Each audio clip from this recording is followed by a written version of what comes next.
Okay, Assalamualaikum warahmatullahi wabarakatuh. Alhamdulillah, bertemu lagi kita untuk PDPR kali ini. Okey, untuk kali ini kita akan sambung tentang tajuk riwayat hidup Rasulullah sallallahu alaihi wasallam. Okey, sebelum kita mulakan kelas, kita baca doa. Belajar dulu. Bismillahirrahmanirrahim. Allahumma aftah alaina hikmataka wanshur alaina min khazaini rahmatika ya arhamar rahimin. Rabbana shrah lana sudurana wa yassir lana umurana wa la tu'assir alaina. Allahumma zidna ilma warzuqna fahma. Rabbana atina fid dunya hasanah wa fil akhirati hasanah wa qina adzabannar. Amin. Okey, untuk minggu lepas Ustazah ada terangkan kepada awak semua tentang riwayat hidup Rasulullah, iaitu biodata dan juga keturunan Rasulullah sallallahu alaihi wasallam. Okey, untuk minggu ini Ustazah akan terangkan tentang peristiwa-peristiwa yang berlaku dalam kehidupan Rasulullah, iaitu dibahagikan kepada dua, sebelum kerasulan dan juga selepas kerasulan. Okey, Rasulullah dilahirkan tanpa seorang ayah. Ayah Rasulullah meninggal ketika Rasulullah masih dalam kandungan ibunya. Okey, setelah Rasulullah dilahirkan, Rasulullah dipelihara daripada lahir sehingga daripada lahir Rasulullah telah dipelihara oleh Halimatus Sa'diyah. Okey, Halimatus Sa'diyah ni adalah ibu susuan Rasulullah. Ada dua orang ibu susuan Rasulullah, iaitu Suhaibah Aslamiyah dengan Halimatus Sa'diyah. Okey, menjadi tradisi orang Arab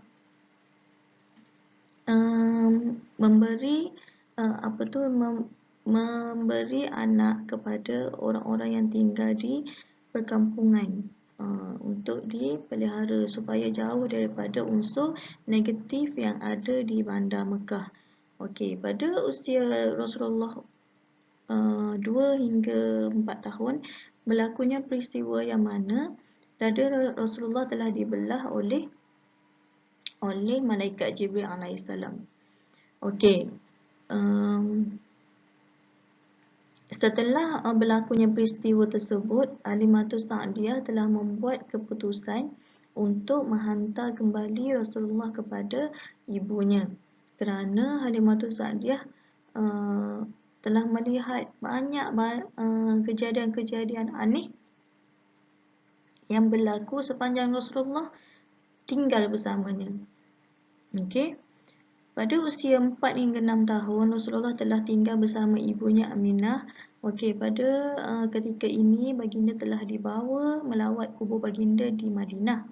Okey, ketika perjalanan pulang ke Mekah, ibu baginda telah meninggal di Abwa ketika baginda berusia 6 tahun. Okey, setelah meninggalnya ibu baginda di usia 6 hingga 8 tahun, Rasulullah telah dipelihara oleh datuk baginda, iaitu Abdul Muttalib. Abdul Muttalib adalah ayah kepada Abdullah. Okey. Kemudian pada usia Rasulullah 8 tahun, datuk baginda pula meninggal dunia. Okey, setelah itu baginda tinggal bersama bapa saudaranya yang bernama Abu Talib. Abu Talib adalah ayah kepada Ali bin Abu Talib. Ali bin Abu Talib ini adalah sepupu Rasulullah yang juga kanak-kanak pertama memeluk Islam dan juga menantu Rasulullah yang berkahwin dengan anak Rasulullah bernama Fatimah Az-Zahra. Okey.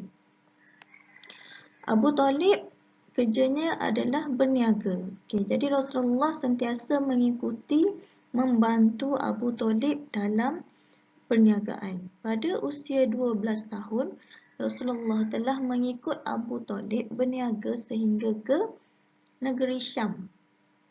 Okey, sesampainya di sana, Rasulullah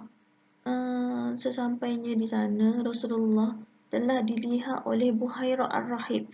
Okey, Buhairah ni adalah orang alim. Orang alim yang mengikut agama Allah, okay, mengikut agama Allah. Okay. Yahudi yang mengikut agama Allah.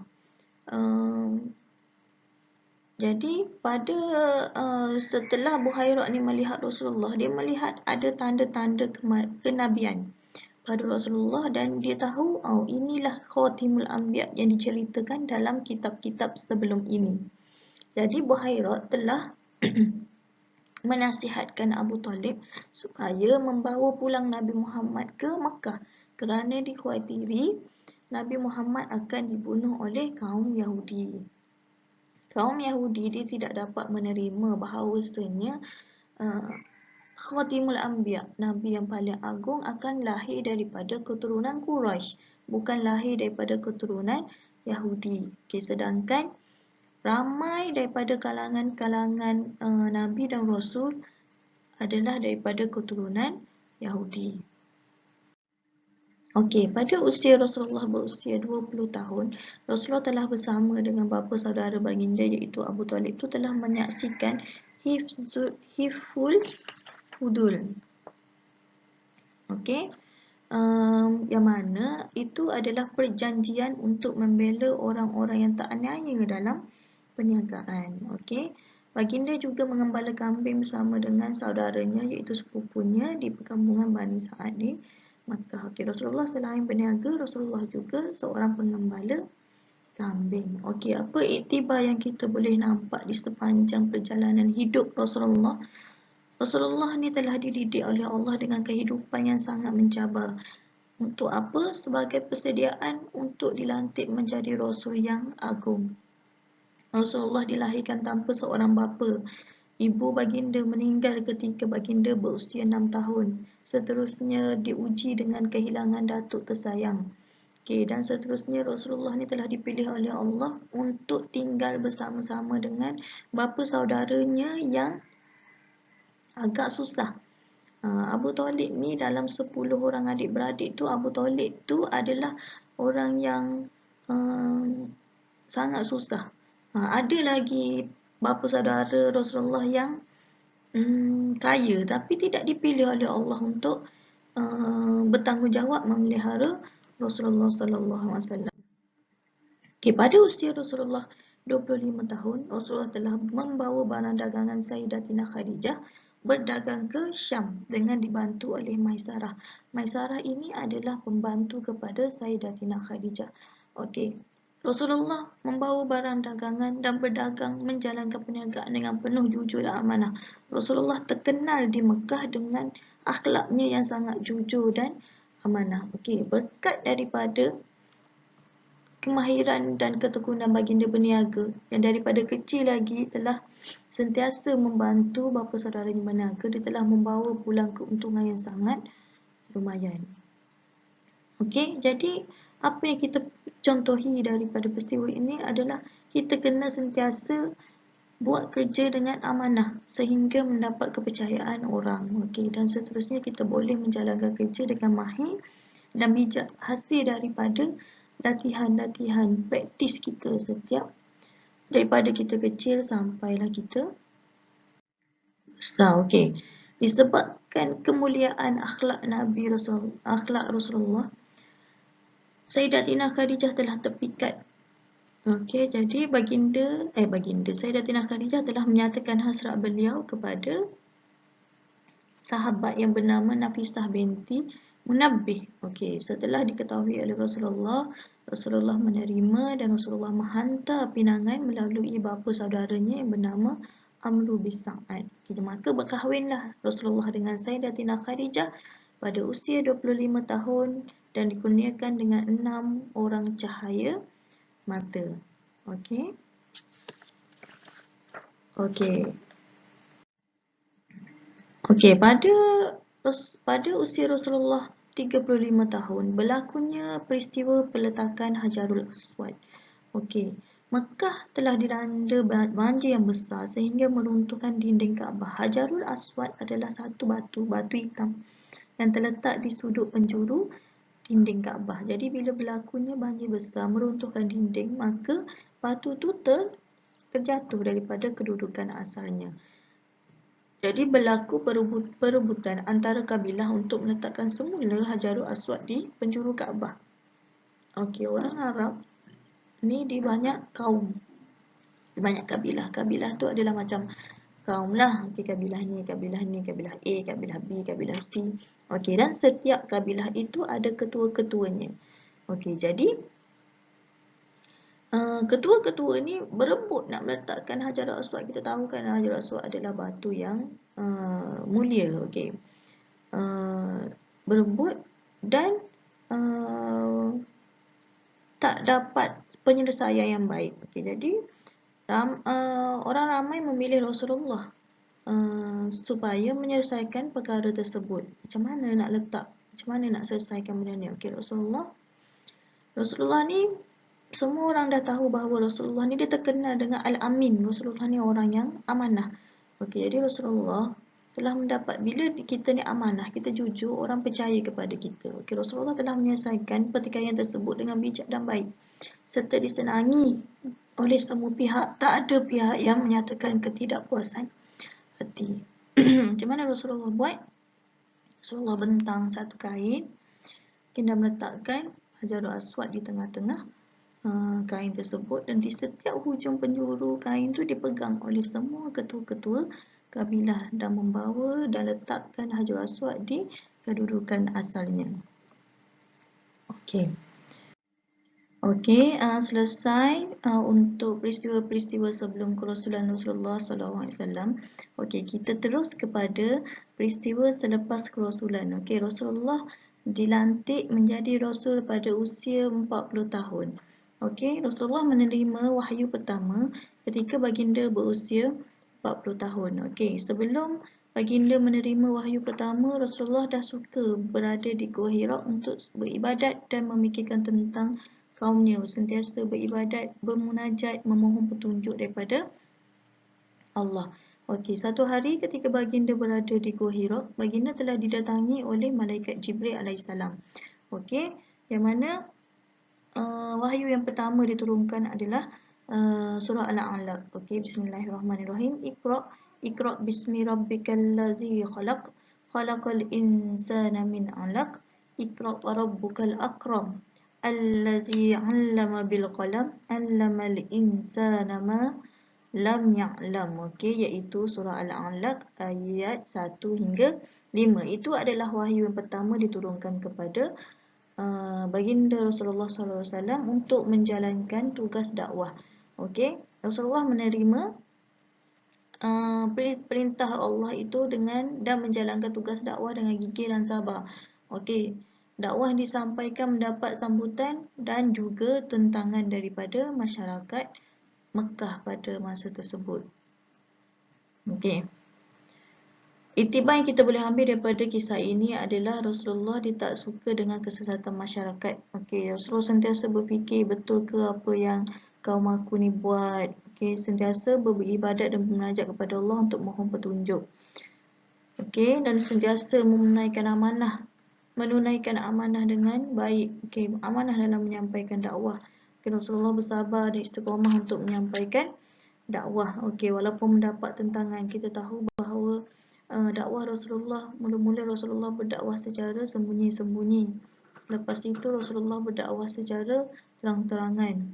Rasulullah berdakwah secara terang-terangan yang mana mendapat tentangan daripada masyarakat Mekah pada masa tersebut, sehingga beberapa tahun Rasulullah mendapat tentangan. Allah mewahyukan kepada Rasulullah supaya berhijrah ke Madinah. Okey, untuk pada usia 51 tahun Rasulullah telah berlaku satu peristiwa yang penting dalam kehidupan Rasulullah, iaitu berlakunya peristiwa Isra dan Mi'raj.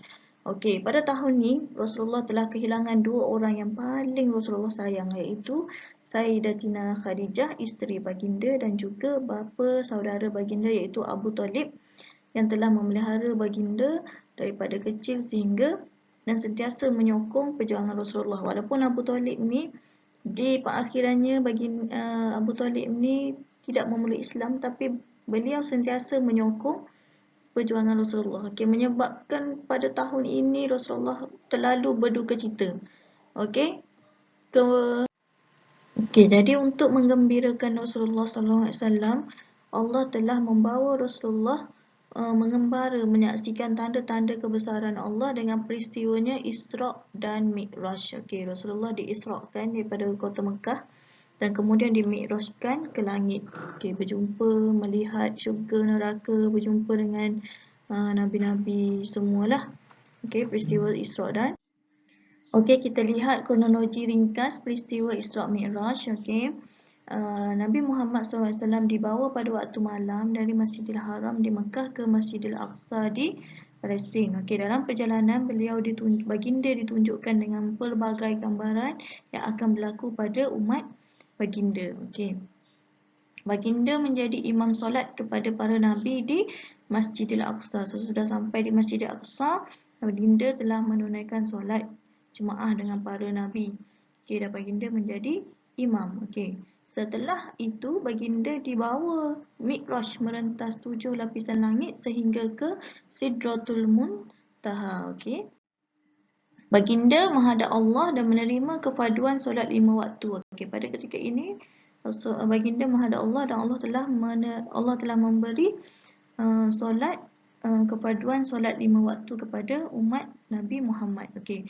Baginda turun ke Mekah sebelum subuh dan menceritakan pengalaman baginda kepada penduduk Mekah akan peristiwa Isra' dan Mi'raj tersebut.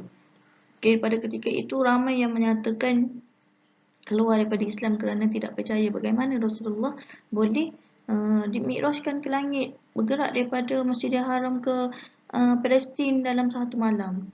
Okey.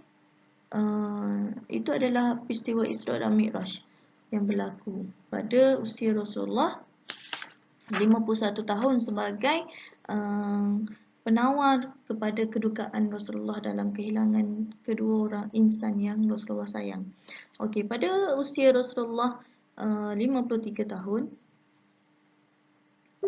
Rasulullah telah berhijrah ke Madinah dan membentuk negara Islam. Okey, orang kafir Mekah bertindak menghalang dakwah Rasulullah SAW. Okey, kerana terlalu banyak tentangan dan umat Islam yang mengikuti Rasulullah masa itu terlalu banyak menderita, jadi Allah telah mewahyukan kepada baginda supaya berhijrah ke Mekah. Okey, banyak dia punya proses-proses untuk Rasulullah sampai berhijrah ke Mekah. Okey. Di Madinah, setelah Rasulullah berhijrah ke Madinah, di Madinah Rasulullah telah membina pemerintahan yang berteraskan pada wahyu Allah.